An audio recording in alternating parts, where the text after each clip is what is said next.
Yes, Massive Crew, back once again with another video. And today, I just want to talk to you about a little issue. I've just come off the live stream, and I got a video from YouTube. Sorry, got a message from YouTube saying that there's been a copyright strike on my video due to Weekend Instrumental. Apparently, it's claimed by Merlin Red Eye Distribution and Merlin Cargoes UK. This is a real pain in the backside for me because, like, I just want to upload my music in peace, and this keeps happening all the time. And this is for stuff that I've licensed to other people in the past.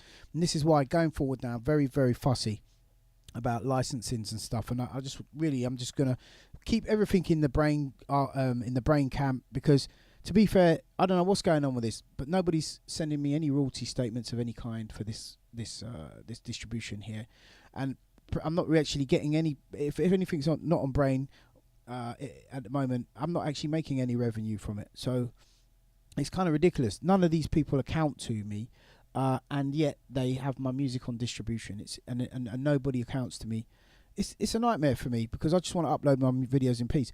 You tell me what you guys think about this. Comment down below. Let me know if you think this is right. Take care. God bless. Peace.